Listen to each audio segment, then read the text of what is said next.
Hi, my name is Hannah Harvey, and I'd like to tell you a story that comes from the Scottish folk heritage of Appalachia and the Appalachian region.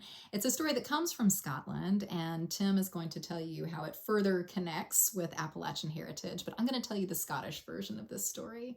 And in this story, I'd like for us to workshop the rule of three in folk tales and fairy tales. You can also apply this rule of three to many different aspects of our daily lives and how we story our lives and how we think about our lives, because three really is a magic number when it comes to storytelling in a variety of aspects. We can think of a story having a beginning and a middle and an end. Now we all know stories don't come to us with naturally made beginning, middle, and end when we're creating our own life stories. We're living in the middle of our story, right? But we're really curious often about our beginnings. Where did that come from? Where are my people from? You can see Ancestry.com is really powerful and popular because of that. People want to know their beginnings. And as we're living in the middle of our own stories, we yearn for this satisfying conclusion in little ways and in big ways. We want our life to end well, but we also want to have a satisfying conclusion right now to COVID. We want a conclusion to that, and we're working towards that. That is a story. But in folk tales, you'll find this rule of three often and very apparently, not just in a beginning, knowing where you come from, a middle that has some kind of action to it, and a satisfying conclusion or an ending to a story. But also you'll see three as a magic number in terms of the number of objects that come up, the number of characters that come up in a story, the number of challenges that happens, as in this story about Mollie Whuppie. So I'd like for you to attend to those parts of a story, of this particular story, because three tends to lend strength and stability to stories. As with architecture, you can look at a triangle. It has three sides, and it's a very architecturally strong. You can think of how houses are built, and the trusses of houses contain triangles. The Eiffel Tower, you can look at all the triangles in that. They're structurally strong, and they have three sides. If you want to support yourself on some kind of chair or a stool, the least number of sides that are legs that you can have on a stool is three. That lends you strength and stability. Two legs on a stool and you'd fall right over.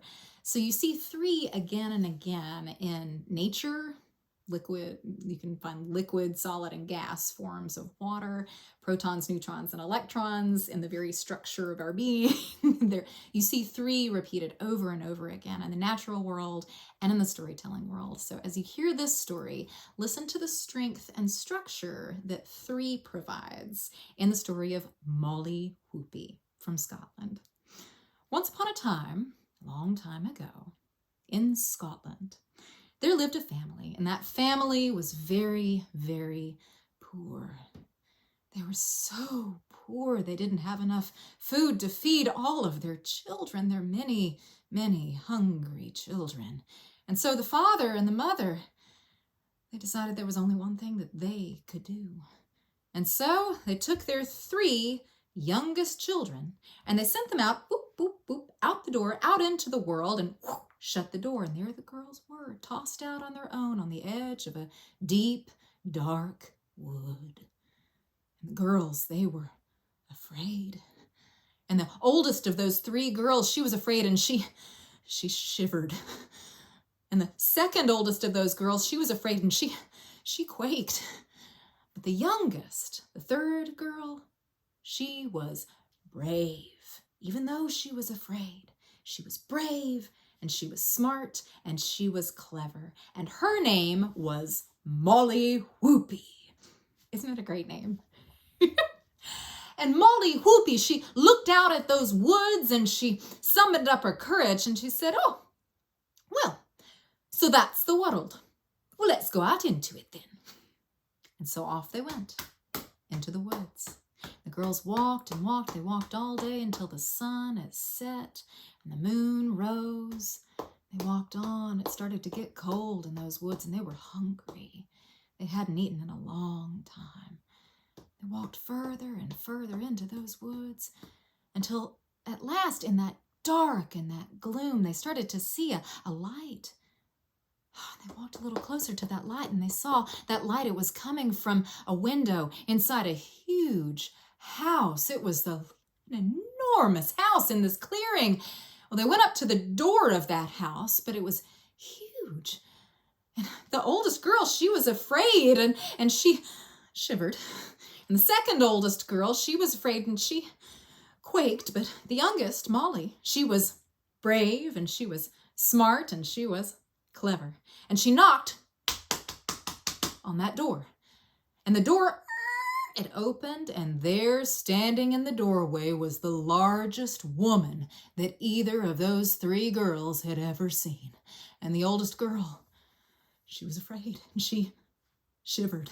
And the second oldest, she was afraid, and she quaked. But Mollie, she was brave, she was smart, and she was clever. And she looked up at that giantess woman, and she said, "Please, we're dying of hunger. Will you please just give us a wee bite to eat? Just let us in and get warm, and then we'll be on our way." And the giantess woman, she looked down at these three girls. She said, "Well, don't you know?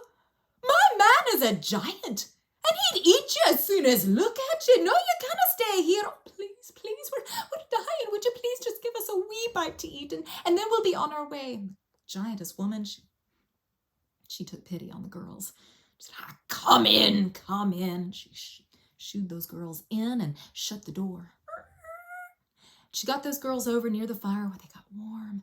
And she went over, the giantess woman went over into her kitchen, and she poured each of those girls a giant cup of milk. And she handed the cup of milk to those girls, and each of the girls took their giant cup of milk, and they drank their milk. And the giantess woman cut each of those three girls a slice of bread and handed the bread to the girls. And the girls, they took their giant slices of bread, and they ate their bread. And then the giantess woman, she got each of the girls a giant cookie. And each of the girls took their giant cookies. Oh, and their bellies were full for what felt like the first time in years. And just as the last crumbs from those cookies were falling down onto the ground, outside they heard a sound.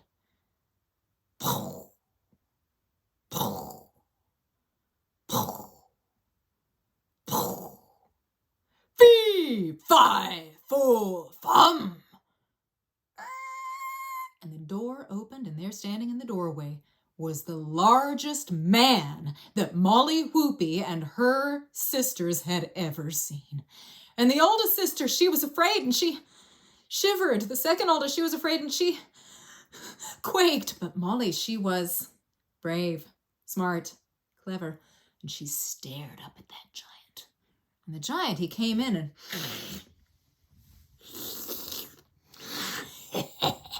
he stared down at those girls. And Mollie, she stared up at that giant. And the giant, he stared down at those girls. And the giantess woman, at this point, came in between them and said, "No, you'll no harm a hair on their heads. No, they're getting a bite to eat, and then they'll be on their way. Now you go in there and get yourself some supper." Well, the giant, he gave them a look. He went over and he poured himself a giant cup of milk, cut himself a giant slice of bread, got himself a giant cookie, and he looked over at the girls. "You'll stay the night." And he went over. He went over to the beds, and there, all ready for bed, were his own three giantess daughters. And he tucked those giantess daughters in. But Mollie noticed something as the giantess woman began getting Mollie and her two sisters ready in their own bed. She noticed that the giant took out 3 golden chains.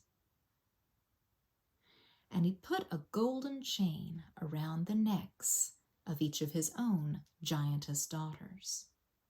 Well, he tucked them all in, and there they sat in bed.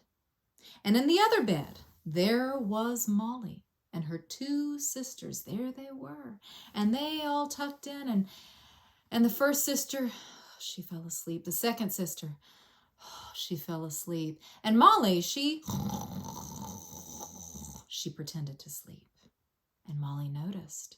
as the giant came over, thinking the girls were asleep, and took 3 necklaces made of straw and put each of those necklaces around the necks of Mollie and her 2 sisters. And the giant, he went over to his own bed. And he laid down, his head hit the pillow, and he fell asleep and snored so loudly he shook the rafters. And the giantess woman, she laid down beside him. When you marry a giant, you gotta sleep in the bed you've made. So she laid down beside the giant, and she fell asleep too. And all of them, the giant, the giantess woman, the 3 giant daughters, and Mollie Whuppie and her 2 sisters all slept except for Mollie. And when she was sure that everyone was asleep, she crept out of bed. And she took the straw necklace that was around her own neck and the straw necklaces that were around her sisters' necks, and she brought them over to those giantess girls. And while the giantess girls, while they snored on, she took the gold chains from around the giantess girls' necks, and she replaced them with the straw chains that had been around her own neck and her own sisters' necks. And she took those gold chains and put them on her sister's necks and on her own neck. And she laid down and pretended to sleep. And after a while, the giant, he woke up. And he walked over, got out of bed and walked over. And he picked up his own club. And he went feeling around in the dark. And as he felt around to a bed, to a girl, and he felt the gold chains. That's my own girls. Who was it, in fact? Mollie Whuppie and her 2 sisters. And he went feeling around. And he felt the straw chains. That's that girl and her sisters. And he took that club, sure that it was Mollie Whuppie, and he whackety those girls. And every time he whackety, he heard whackety, oh, whackety, oh, whackety, oh. That's the end of that. And there his own 3 daughters passed out from the lumps on their heads. And he went to sleep, not knowing that it was his own daughters that he had clubbed. And he snored so loudly, he shook the rafters. And Mollie, she knew it was time to leave. And so she woke up her sisters. Shh, it's time to go. And so they each crept out. They crept open. They opened the door and shut it back. And they ran through those woods. They ran all day. The next day, they ran the next night. They ran the second day, and they ran the second night. They ran the third day, and on the third day, they came to another open area, a clearing, and there was a palace, the palace of the king. They ran up to the palace gate, and they came to that huge palace gate, and the guard, he led them in to the king himself, and there they walked up to the king, and the oldest girl, she was face to face with the king, and she was a little bit nervous. She was afraid, and so she shivered. The second oldest girl, she was afraid, and she quaked, but Mollie, she was brave, she was smart, and she was clever. And she said, "Oh, you wouldn't believe we've had a time of it." And she told the king all of where they had been and what they had escaped from. And the king, "You're a pretty clever girl." I am. I tell you what, you'd be cleverer still if you went back to that giant's home. And you got back for me the giant sword that's hanging right above the giant's bed. If you bring me the giant's sword, I'll let your oldest sister marry my oldest son. Well, Mollie, she thought that was incredible, because her older sister would be married to the man who would become the king someday. Her sister would be a queen someday. I will. And so off she went. Off she ran 3 days and that many nights, until she came to the same clearing in the woods. On the third night, she crept over to that that house. She snuck in the door, and she could hear that woman bustling around in the kitchen. She snuck in, and she hid underneath the door, and she hid underneath the bed. And when she got underneath that bed, she knew she was safe. She knew she wouldn't be seen. And after a while, she heard, "Pooh, pooh, pooh, fee, fi, fo, fum." She heard the door open, and in came the giant. He poured himself a giant cup of milk, cut himself a giant slice of bread, got himself a giant cookie, ate it, laid down in the bed beside his daughters who were healing, and his own wife, and they all fell asleep. And when he was snoring so loudly, his snores shook the rafters, and when Mollie was sure he was asleep, she crept out from underneath that bed, and she looked above that bed, and there she saw the giant's sword, and she reached out to it. She could hear the giant, he was still snoring, and so she reached over, and she got a hold of that giant sword, and she gave it a tug. It didn't come loose. She gave it a second tug. Didn't come loose. How many tugs do you think she gave it? It was 3. And on the third tug, it came loose. But as it came loose, it was so heavy, it clunked down and clattered onto the ground. And at that point, the giant opened one of those eyes and rolled over, and he was right at eye level with Mollie. And Mollie looked at the giant, and the giant looked at Mollie, and Mollie looked at the giant, and the giant looked at Mollie. And Mollie said, "Bye-bye." And she picked up that sword, and she ran.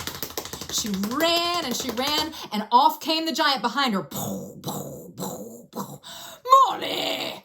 And off she ran until she came to a deep ravine. And as she approached that deep ravine, she held the sword in one hand, and she reached up to her own head. And this is an optional interactive version. Don't actually pull your hair out. But she reached up, she grabbed one of her hairs, and she'd just pretend. She pulled that hair out, and she flung it across the ravine, and it became, as the story goes, it became a bridge of one hair. And Mollie, she tiptoed over that bridge of one hair. Well, the giant, he came to that bridge, and he was too heavy. He couldn't go over the bridge of one hair. "Woe to you, Mollie!" And Mollie held up the sword. Ha ha! And off she went. 3 days. That many nights until she reached the castle. "Here's your sword." "Oh, you done well, Mollie." "Your oldest sister can marry my oldest son. But I tell you, you're clever. But you'd be cleverer still if you went back to that giant's home and you brought me the sack of gold that's underneath his pillow. You go back and you get that sack of gold for me, your second oldest daughter. You come back and you bring back that sack, and your other sister can marry my second youngest son." Mollie, she liked the idea of that. Then her other sister would be a princess. I'll go. She ran. 3 days, 3 nights, until she came to that house in the woods. Snuck past that old woman. The giantess woman crept underneath the bed. Pooh, pooh, pooh. Fee, fi, fo, thum. Giant cup of milk. Giant slice of bread. Giant cookie. Laid down. Snored so loudly he shook the rafters. And when she was sure he was asleep, she crept out. She could see that purse underneath the pillow and the glint of gold inside. So she reached over.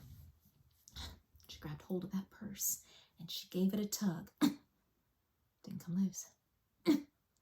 Second tug, didn't come loose. She gave it a third tug, and it came loose, but it was so heavy it jingled as it came loose, and she grabbed hold of it, but those coins inside, they jingled and clinked, and the giant, he opened one eye, and he rolled over, and he looked at Mollie, and Mollie looked at the giant looked at Mollie looked at the giant, and she said, "Bye-bye," and she ran,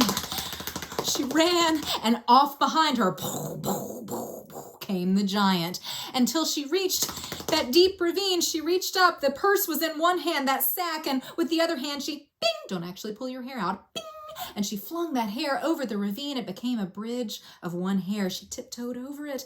The giant, he couldn't fit over that very thin bridge. Woe to you, Mollie! And Mollie, she said, ha ha, and off she went, back to the king.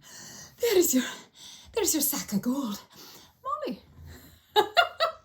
you've done well. I tell you what, you'd be cleverer still if you went back. Oh, can I go back? Oh, you're kidding. I gotta go back. If you went back and you brought me the ring that's around the giant's own finger, you bring me the giant's ring and you can marry my youngest son. Well, Mollie really liked the sound of that. I'll really try now. Off she ran. Snuck inside, underneath the bed. Pooh, pooh, fee, fi. Giant cup of milk, giant slice of bread, giant. Shook the rafters. When she was sure he was asleep, she crept out. She saw the ring. She reached over. She grabbed that giant ring and she gave it a tug, tug. And on the third tug, it came loose. But as it came loose in her hand, she felt a giant hand on her wrist. And she was caught fast. And the giant said, ha, ha, ha, ha, Mollie. Woe to you. I've got you now. Now what would you do if I had tricked you into whacking your own daughters till they've got lumps on their head? What would you do if I came to your house and stole your sword and stole your purse of gold and then tried to steal your own ring? What would you do to me? And you could see him start to reach for his club. But Mollie, she was afraid, but she was brave. She was smart and she was clever. And just like that, she thought of a plan. She said, oh, well, if it was me and someone had done all that to me, well, I would go and get a sack. I'd go and get a sack and I'd put myself into it and I'd put a cat and a dog and a needle and thread and some scissors. And then I'd go out into the woods and I'd get the biggest club that I could find and I would come back and I'd beat myself in that sack of whackety, whackety, whackety, all for being so naughty. Well, the giant, holding on to Mollie, he thought that sounded like a good idea. Woe to you, Mollie. And he took a sack and he took Mollie. He put her inside and he took a dog. He took a cat and he took some needle and thread and some scissors and he put them into it and he hung the sack up and he went out into the woods to get the biggest club that he could find. Pooh, pooh, pooh, pooh. And when she was sure he had gone, she started to say something from inside that sack. Oh, you wouldn't believe what I see in here. Oh, it's the strangest thing you wouldn't believe. And off in the kitchen, the giantess woman who was working in that kitchen heard what Mollie was saying. What do you mean, Mollie? What's in that sack? What do you see? Oh, you wouldn't believe it. You wouldn't believe what I'm seeing in here. It's just, it's amazing.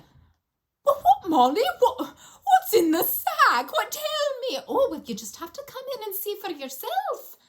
And so the giantess woman, she opened that sack and began to climb inside that sack herself to see what it was that Mollie was seeing. And Mollie, as the giantess woman began to come out, she took those scissors and she cut a hole in the bottom of that sack. And Mollie slipped out the bottom of the sack as the giantess woman was coming in the top. Mollie, she took the needle and she took the thread. And she sewed up that hole at the bottom. And she made sure to tie off the top of it. And she took that ring and she could hear pooh, pooh, pooh, pooh, coming back the giant. And so she hid behind the door just as the giant, he opened the door, and there was the giant holding a tree limb, which was the largest club that he could find. And he came over to that sack. And he went over to that sack, and his wife, who was inside, who could hear the giant who had come back, said, "Oh, no, don't beat the sack. It's me inside." But what else was inside? The dog and meow, the cat. And at that point, the dog and the cat, they began to quarrel and fight. They began to holler so loudly and fight so much that the giant couldn't hear his own wife inside. "Woe to you, Mollie! Whackity, whackity, whackity." And he began to whack and hit that sack while Mollie began to creep out from behind that door. And she crept and she crept and she began to just cross the threshold of that door when the giant, with his new club held up in midair, he saw the glint of gold. And he turned, it caught his eye, and he turned and he saw, "Mollie, woe to you!" And she, holding the ring, said, "Ha ha!" And away she ran. And off came the giant behind her. And they came to that deep ravine, and she reached over. She held the ring in one hand, and she held, what in the other hand? Bing! Her own hair, and she flung it across that ravine. It became a bridge of one hair, and she tiptoed across that ravine on that bridge of one hair. She got to the other side. She turned, she looked, and there was the giant. "Woe to you, Mollie!" And what'd she say? "Ha ha!" And off she went, back to the king, to whom she gave the ring, and she was married to the youngest son. And while that may not have been the last time that Mollie faced giants in her life, she always remembered the joy of giant cookies.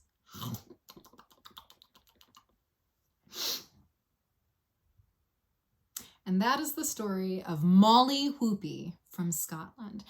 And as you can see, there were so many threes in that story. I have to confess there is only one three that I added myself, and that was the cookie, because every story is better with a giant cookie. And it completed one of those other triads of the milk and the bread and the cookies. But you saw how many triads. There were three girls lost in the woods. There were three challenges to try and find three different treasures. And then as a storyteller, I added in the ha-ha and the bye-bye, which I think I inverted for the last part of the story. But you just keep going. So in your own storytelling, it's fun to look for the places where in the folk tales and in the fairy tales, those threes just magically appear as part of the story. But you can also look for those ways that you can add in triads into stories to create delight in repetition, and also to create it as you can use threes as a memory device as well. It's easy for our brains to remember things in threes or in triads. So those are some useful techniques, but also just delightful techniques and fun techniques to help you in your storytelling to create structurally strong stories that have clear beginning, middle, and satisfying endings.